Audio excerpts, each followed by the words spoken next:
Hello, today we are with Jeff Hanson, Nova Careers here. And Jeff, can you introduce yourself and tell us what you do? Hi, I'm Jeff Hanson. I work at a residential treatment center as the onboarding coordinator, which there is more to it than that, and I think we'll end up getting into that. Okay. Yeah, sometimes it's kind of hard to explain what you do. A title rarely ever actually describes what the job is. That's fair. That's very fair. So then, okay, what does a typical day look like to you? Because you're the onboarding Coordinator. coordinator. So a typical day for me, I work 9 a.m. to 5 p.m. typically, and my entire day, Monday through Wednesday, is spent with new hires, training them on how to work with at-risk youth between the ages of 12 and 17. So I spend about a month with each group, and every single day they're in a classroom with me for 3 days of the week, and then the last 2 days they're actually on the floor getting to know the kids, and I get to kind of check in on them and plan my next round of training throughout. Okay, so you're training the people who work with the kids, but you haven't always done this. I have not. I've been doing onboarding coordinating for about 2 years off and on. I've been with this organization for 10 years in June. So the last 8 years, I actually worked the direct care role. It was the youth care worker role. And I got to spend 8 to 12 to sometimes longer days with the kids, doing everything with them, helping them learn skills throughout the day, helping them manage their mental health. And that's like the bulk of what we do at Dakota Boys and Girls Ranch. Okay. So you work for Dakota Boys and Girls Ranch. And so are these kids who tell us a little bit about the kids that are there? Perfect. Every kid that comes in has a mental health diagnosis. I'll never kind of downplay what any of those are or try to explain it. I have a degree in psychology, but doesn't mean I understand everything. They come in either by private placement or by state requirement, and they're with us anywhere from average stays 4 to 6 months, sometimes longer, sometimes shorter. And the whole goal that we have with them is to help them learn skills to manage what's going on in their life so that while they're with us, they have a place where they can practice those skills, have these behaviors that in their life outside of the ranch would be kind of very detrimental to just progress in general. And then through having that space, they're able to learn skills, learn that they're worth something, learn that there are people in this world that care about them. And we all do it through a Christian lens. We don't require anyone to practice the Christian faith, but we use that as that foundation of respect. Nice. And you said that you started out working with the kids. So what does that look like? Like the people that you're training, what are things that they do with the kids on a daily basis? Yeah. So most of the people I end up training are what we now call residential treatment specialists. And it's an entry level position. Depending on what shift they end up working, they'll either do a 7 to 3, so 7 a.m. to 3 p.m., a 2:30 p.m. to 10:30 p.m., or an overnight. Every single one of those has a different role in the kids' lives. That morning shift, the bulk of their time is spent in school. And it's been a while since I've been in school, but I will always say school has been stressful. And it is fantastic to have just people there with you to offer breaks, offer assistance as you need. So that's the role of those people in those mornings, is to be present in those kids' lives and let them know, like, if you struggle, people are here for you. Afternoon, the 2:30 to 10:30, we're walking through the kids' lives with them. It's really cheesy how I describe this to new hires, but I always kind of equate it as the kids are driving a car and we're not even necessarily riding in the car with them. As residential treatment specialists, we're the GPS. We have this idea of what their final end goal is, that destination, and we're giving them prompts on how to get there. But these kids get to make all the choices in their life. So if we say, hey, turn right here, and they're like, nope, I'm going to turn left, the GPS doesn't get mad at you or yell at you, and we don't get mad at the kids or yell at them. We just recalibrate and offer another support, offer another route to get them to that final goal. Awesome. Yeah. That's So an that, awesome analogy. thank you. At 2:30 to 10:30 is where the bulk of that happens because we have different treatment groups that the kids do. We have different activities. We have an entire wellness department that works with the kids so that we have mental health, spiritual health, and physical health all kind of built into it. Taking notes, sorry. It's okay. So did you need a degree for the job that you have? No, the degree definitely helps. Okay. I was able to get into that entry level position. My When I applied at the ranch, my entire goal was to stay there for maybe a year and just get my foot in the door and use that for experience to get a different job or go to a higher level master's degree. And I fell in love with the work I did. The kids were amazing. They were difficult, but they're amazing. And I didn't need a degree to be able to do it. But the degree I have in psychology, I have a major, or I have a minor in sociology and a major in psychology. There we go. Been a while since I've used it. Both of those have really informed how I understand how the kids are and how they kind of work together and work with those direct care individuals. So it's been beneficial, but not necessary. Okay. So not necessary to have that degree, but definitely beneficial Yes, in that line of work. Yeah. And probably, correct me if I'm wrong, but you said you planned on staying there for a year, probably more so because everybody says you need experience. We want you to have 2 years of experience or something like that. So that was kind of your thoughts in this job, and then you would go over to something else, but you fell in love with the kids and the environment? definitely. Okay.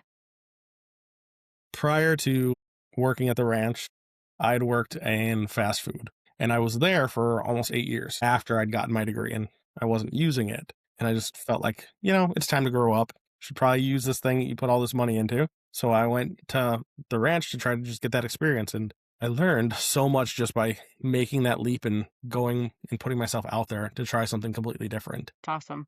Yeah. I love that you went there as that experience, but then you ended up loving it, and so you're still there. And did you say 8 years? I did the direct care role for about 8 years. I've been Okay. there total for about 10. Wow. Okay. Time flies. It does, especially when you're having fun. Yes. So what kind of I guess you could probably directly answer this. I know you're into the onboarding, but when you were in those other roles, working more hands-on, because now you're not working as much hands-on with the kids, correct? Not as much, no. Okay.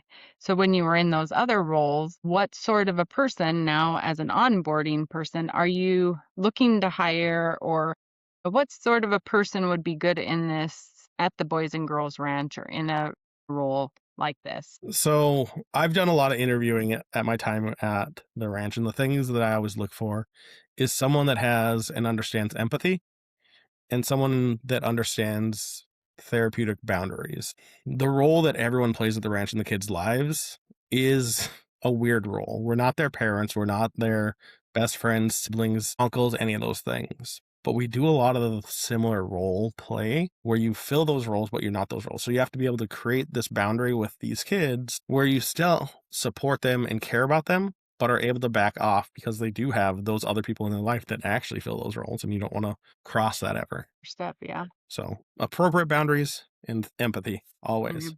Yeah, those sound like they'd be very important. Let's see. What's something that people misunderstand about working with youth? What it is we actually do. A lot of the times when people apply for the residential treatment specialist position, they think that it's going to be these kids are these hyper independent individuals where you just have to like check on them every so often. You don't really have to be a part of their life. And Because that's the they're biggest, older, correct? Yeah, they're 12 to 17. So okay. they think that it's going to be similar to like independent living communities where you just have to go check on them every so often, make sure that they have their needs met, but you don't have to really engage with them too much. And it is so much more that you have to be a part of their life. Our kids have behaviors because they lack skills in how to manage difficult stressors and triggers in their life. So if you're just this random person popping in, they're not going to trust you. They're probably going to swear at you. And that Yeah. can be very uncomfortable feeling. So you have to actually take an active role in their life. I'm sure you have to develop some sort of a relationship with them to be able to take that active role in their life. Like you said, when you're just coming in and they don't know who you are, they're probably going to test and Yep, act out. So definitely. developing a relationship with them is probably pretty important. Yeah, as part of my onboarding for new hires, I spend a decent amount of time just talking with them about how important it is to build a relationship, but also how awkward it is. Like, we're all 21 plus adults trying to bond with kids that are 12 to 17. And that can feel really weird because you're like, I don't know what any of these things you're talking about are. But tell Right. me more. Right. Who is this rapper? What is this pop culture thing? K-pop Demon Hunter? I don't know what that is. Tell me more. Right. So you have to take an interest in them, even if it's stuff that you're very unsure of. And doing that yourself is a great skill because it shows that even in situations where you might not have any idea what's going on, you can still find that human connection. And that's one of the biggest things with any role at the ranch is finding that human connection to the kids and remembering these kids, even though they have these behaviors, they're people and they deserve respect and they deserve care. Yeah. I think what you said, like even people with just children and teenagers, it's hard to understand the lingo, the things that they are listening to. So yeah, trying to find that connection and is hard with your own children and your children looking at you like you're crazy because you're not cool. So I'm sure that's probably that's probably tricky to do as well. I lean a lot into dad joke humor. That tends to give me at least some positives with the kids. Usually it's the groan and then a chuckle under their breath as they Yeah, walk away from me. that's awesome. Humor goes a long ways. So, what would you say is the coolest part of your job? The kids, hands down. I will say Yeah. that every time. It's the same question all the people that I train ask is what's my favorite part of the job? The kids. I have learned more from every kid that I've ever been able to just spend a little bit of time with than I've learned from any professor, any teacher, anyone. These kids are so resilient and it's been just life changing to spend my last 10 years with them. And Awesome. my whole goal with onboarding is to help people see how awesome these kids are and see how much of a privilege it is for all of us to be able to work with them. Because the work we do with them doesn't just impact those kids, but everyone in those kids' lives. Right. And that could be years from now. It's this ripple effect. It's helping lay a foundation of positivity. That's awesome. So, what's the most challenging part of the job then? I'm a jokingly say the kids' parents. When I was in the direct care role, you have a lot of empathy for the kids, and then you have all these expectations for the parents. And that's why empathy is one of those things I look for in the people that we hire, because you have to remember that these parents have been going through really difficult times for probably years with their kids. And the behaviors you're seeing from them aren't excusable, but you can understand why they might behave that way or act that way or be like frustrated with their kids. Now, in my role as onboarding coordinator, the most frustrating thing is the very black and white thinking people that come in and don't realize that this is individual care or that they can't quite comprehend that it's individual care. So they're looking for cookie cutter answers to everything. They want, if a kid does this behavior, this is the thing Mhm. we have to do every time. And that doesn't take into account what that kid has gone through in their life and where they're at currently in their life. So that's my biggest pet peeve or frustration, probably. It sounds like you have to be pretty flexible Yes. as well. Yeah. Baby Jeff, 10 years ago coming in, very black and white thinker. My gosh, was I a big dumb dummy at times where I was like, this is the only way. Mm, But it was through grace of other people and them having empathy for where I came from that helped me change my thinking and become very flexible and see the gray in almost everything. I think too, and I know this. Jeff asked if we could say that we're siblings. This is my brother. And I know this because once you have children, I think your perception of other children kind of changes as well. So I don't know if that's played any into your role of less black and white because it just doesn't always go as it's supposed as it should in our heads. I have been fortunate to work at the ranch over the last decade, and our oldest kid is 4. So I was able to get to that gray a lot sooner. That's good. And it has really impacted how I work with my kids. My daughter, Nessa, has these really big explosions of behaviors because she's 4 and her brain's not developed and she doesn't understand everything. And it's the same that I saw with our kids at the ranch when they would have these things because I believe the human brain doesn't fully develop until 25, 26. Mm-hmm. Yep. And it's really changed how I can see people when they're having these behaviors. I picture a lot of our kids when they're having those behaviors as toddlers, and it helps give that empathy like, oh, it's because they don't know when they are pretty much children right now. Right. Yeah. I mean, and if they're the age, 12 to 17, so their brain isn't fully developed. And then if they haven't had guidance along the way on not been given those tools, then yeah, I can see how they do. It definitely, in those moments of high stress, high risk behaviors, gives you just a little bit more understanding. Again, Empathy isn't giving like forgiveness or kind of explaining away everything and just moving on. It's just understanding it. So what advice would you give a teen who feels led to this profession? Self care. Find what makes you happy outside of work and practice that. Practice that so much because there are days where the hours are long, the behaviors are hard, the stress is real, and burnout is real. And you have to have self care.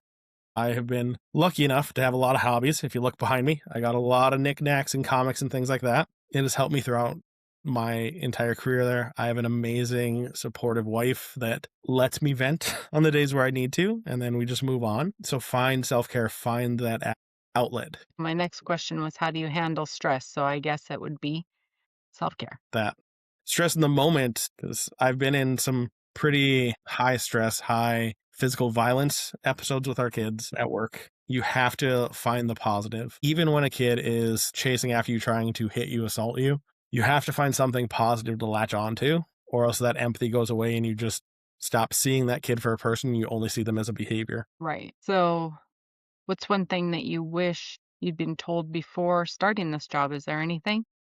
So many things. When I interviewed, I love the ranch as a whole, but when I was interviewed, the people that interviewed me more or less sold it to me like it's a day camp. They were like, we get to go down to the cities, we get to watch Twins games, we take the kids camping, we do all these things.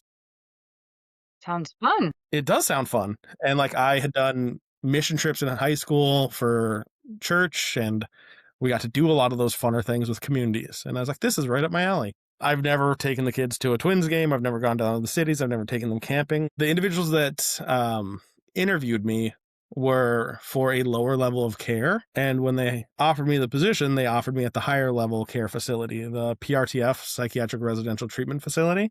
Okay. So I was like, I don't know what I'm getting myself into. So I would have liked clarity then. And over the last 10 years, that is what I've been preaching to everyone, is just making sure they know what the role is. So when I do interviewing, I'm crystal clear about what the job is and what behaviors can look like. Yeah. You don't want someone coming in blind and being blindsided and then they don't last, right? And then you got to turn around and start all over. So that's no fun. Yeah. Yeah. A big part of my job is retention.